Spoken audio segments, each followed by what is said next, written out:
तो आइए लघु उत्तरीय प्रश्नों को हल करते हैं। हमें अधिकतम 60 शब्दों में उत्तर देना है। पहला है, रूसी क्रांति के किन्हीं दो कारणों का वर्णन करें। रूसी क्रांति होने के क्या कारण हैं, हमें दो कारण बताना है। आइए इसका आंसर करते हैं। काफ़ी आसान प्रश्न है ये। तो यहाँ पे काफ़ी ध्यान से समझिए। वेल्शेविक की क्रांति कहें या रूसी क्रांति कहें, ये कब हुई थी? नवंबर 1917 में हुई थी। और जब ये क्रांति हुई थी तो उस समय रूस के सम्राट यानी जार थे, जार निकोलस द्वितीय। तो इस रूसी क्रांति के होने के देखिए कारण कितने हैं। टोटल कारण कितने हैं? टोटल कारण दिया गया है 8 कारण। ठीक है, देखिए पहला कारण क्या है, पहले उसको हम लोग देख लेते हैं कितने कारण हैं। कारण इसमें हैं जार की निर्कुशलता और अयोग्य शासन।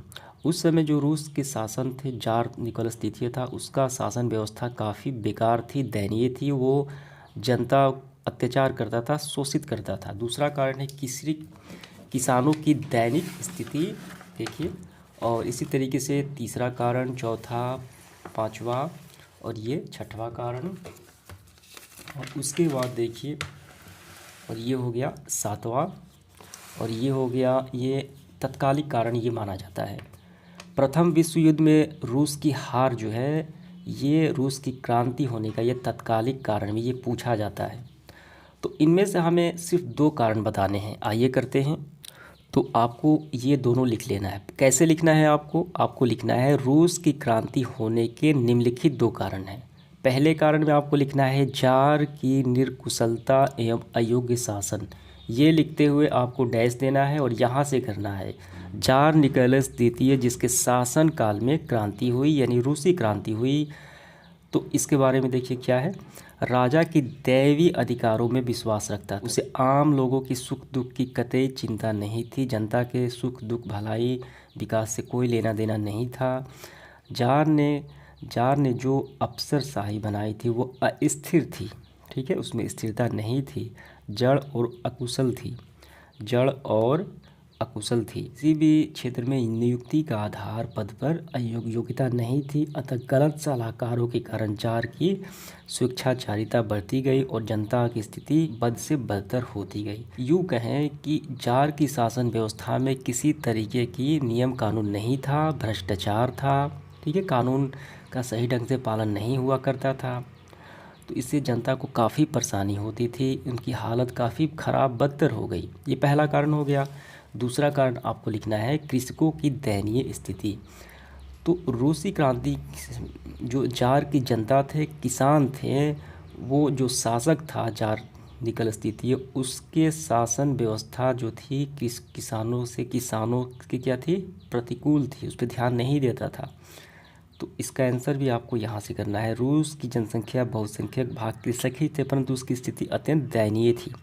1861 में जार अलेक्जेंडर द्वितीय द्वारा कृषि दासता समाप्त कर दी गई, परंतु इससे किसानों की स्थिति में कोई सुधार नहीं हुआ। इससे खेत एवं इससे खेत बहुत छोटे छोटे थे, जिन पर पुराने ढंग से खेती करते थे उसके पास पूंजी का अभाव था तथा करों के बोझ से दबे हुए थे। ऐसे में किसानों के पास क्रांति के सिवा कोई चारा नहीं था। सीधे सीधे आपको यही समझना है कि किसानों की स्थिति दयनीय होने के कारण ये क्रांति और भड़क गई। तो बस ये दोनों कारण ही आपको लिखना है। तो इसके बाद देखिए अगला प्रश्न क्या है। रूसीकरण की नीति क्रांति हेतु कहाँ तक उत्तरदायी थी? तो इस प्रश्न का क्या मतलब आपको समझ में आया? तो रूस की जो शासन व्यवस्था थी, जार निकोलस द्वितीय, उसने अपने एक नियम पारित किया जनता के लिए, ठीक है। तो उस नियम जो है वो रूसीकरण की नीति जो है वो रूस के क्रांति होने में किस तरह वो कारण बनी, ठीक है। तो आइए इसका आंसर करते हैं। तो देखिए मैंने अभी आपको बताया कि रूस के क्रांति होने के निम्नलिखित कारण में कितने कारण हैं टोटल कारण है 8, और उनमें से एक पांचवा कारण क्या है, रूसीकरण की नीति भी है। ये क्या है रूसीकरण की नीति? रूस में देखिए विभिन्न जाति धर्म के लोग रहते थे, ठीक है। कोई फिन था, कोई पोल, जर्मन, यहूदी आदि विभिन्न जातियों के लोग रहते थे। तो विभिन्न जातियों के लोग रहते थे तो उनकी भाषा भी अलग अलग होगी, रस्म में रिवाज भी अलग अलग होंगे, ठीक है। तो वो अपनी भाषा रिवाज को पसंद करने वाले होंगे। लेकिन वहाँ का शासक जो था जार निकोलस तृतीय, वो एक नीति लाया जो उसे रूसीकरण की नीति कहा जाता है। उसके अनुसार ये कहा गया कि आप अपनी भाषा को हटाइए और मेरे द्वारा जो भाषा अप्लाई होगा, लागू होगा, वो रूसी भाषा, संस्कृति, शिक्षा वो लादने का प्रयास किया उन अल्पसंख्यकों को। तो उनको ये बात यानी ये उनको पसंद नहीं आई। उनको अपनी भाषा पसंद थी, अपना रिवाज पसंद था। तो इससे अल्पसंख्यकों में क्या हुई, हलचल मच गई। वो पसंद नहीं करते थे, उन पर ज़ोर ज़बरदस्ती तरीके से लादा गया रूसी भाषा आपको ही बोलना है, अपनी भाषा नहीं बोलना है। तो इससे क्या हुआ, इससे रूसी जनता में आक्रोश बढ़ा उस शासक के प्रति, जार निकोलस तृतीय के प्रति। तो इससे क्या होगा, इससे क्रांति और भड़क गई। समझ में आ गया आपको। तो ये टोटल ही आपको पूरा लिख लेना है ताकि अच्छे से एक्सप्लेन हो जाए। इसके बाद देखिए प्रश्न क्रमांक तीसरा है, साम्यवाद एक नई आर्थिक एवं सामाजिक व्यवस्था थी कैसे। तो इसका मतलब ये है कि रूस में जो शासन व्यवस्था थी जार निकोलस तृतीय की, वो काफ़ी बेकार शासन व्यवस्था थी, जनता के लिए अनुकूल नहीं, प्रतिकूल थी, वो जनता का शोषण करता था। तो उसी समय एक शासन व्यवस्था आई जिसका नाम है साम्यवादी। ठीक है, तो ये साम्यवाद शासन व्यवस्था रूसी क्रांति के बाद आई।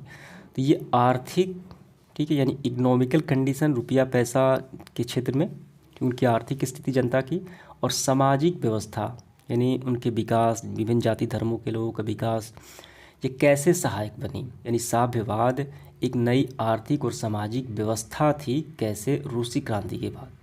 तो आइए इसका आंसर करते हैं हम लोग।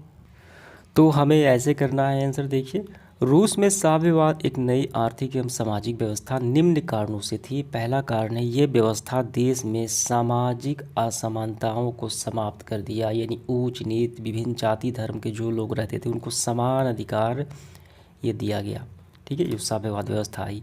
दूसरा है, जमींदार एवं पूंजीपति जो वर्ग हैं, ठीक है, जिनके पास पूंजी है, रुपया, जमींदार हैं, उनका बोलबाला समाप्त हो गया, यानी बराबरी का अधिकार हो गया सबके बीच। तीसरा है, पूरे देश में संपत्ति का राष्ट्रीयकरण कर दिया गया, वो उसकी बागडोर सौंप दी गई। और इसके बाद देखिए चौथा, काम में अधिकार को संवैधानिक अधिकार बना दिया गया। जो काम के अधिकार है उसको संवैधानिक यानी कानूनी अधिकार वो तब्दील यानी बदल दिया गया।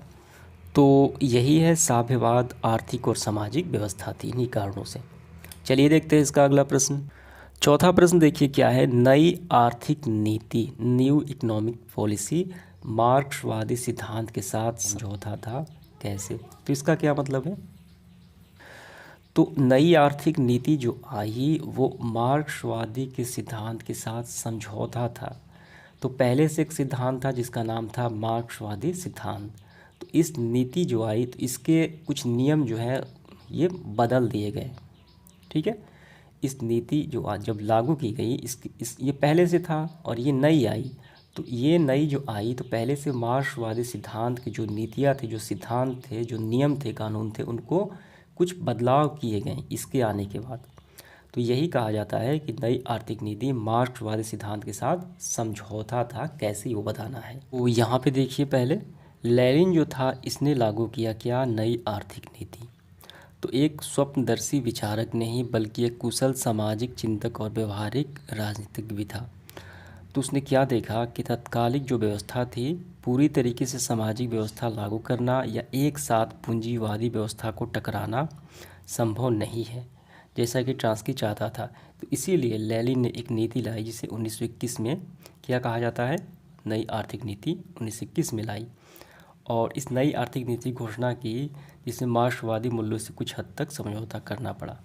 तो कैसे आपको आंसर करना है, आपको लिखना है ये बातें। देखिए यहाँ पे नई आर्थिक नीति जो है 1921 में अंतर्गत लेनिन ने मार्क्सवादी सिद्धांतों के साथ समझौता कर इसे रूस में लागू किया क्योंकि पूरे देश में एक साथ सामाजिक व्यवस्था को लागू करना, ठीक है, लागू करना या सभी पूंजीपतियों देशों से टकराना असंभव था। इस नीति के आने से जो मार्क्सवादी के सिद्धांत के साथ समझौता हुआ, नियम बदले, उनमें ये पूरे देश में एक साथ समाजवादी व्यवस्था लागू करने में मदद मिली या सभी पूंजीवादी देशों को टकराना असंभव था इस नीति के आने से। ठीक है, तो यही बातें आपको लिखनी है। पांचवा प्रश्न देखिए क्या है, प्रथम विश्व युद्ध में रूस की पराजय क्रांति हेतु मार्ग प्रशस्त किया कैसे। यानी जो प्रथम विश्व युद्ध हुआ उसमें रूस की हार हो गई, तो इस रूस के हारने से ये क्रांति और होने की संभावना एकदम 100% कैसे बढ़ गई, वो कारण बताना है हमें। तो ये जो है रूसी क्रांति के तत्कालिक कारण में आते हैं। क्रांति के समय जो जार था कौन था, निकोलस तृतीय, तो उसके नेतृत्व में ये प्रथम विश्व युद्ध में रूस भाग लिया। तो उससे क्या हुआ, सेना की स्थिति काफ़ी ख़राब हो गई, हथियार अच्छे थे वो सारे ख़त्म हो गए और उसके पास ना अच्छे हथियार थे ना खाने के लिए भोजन थे।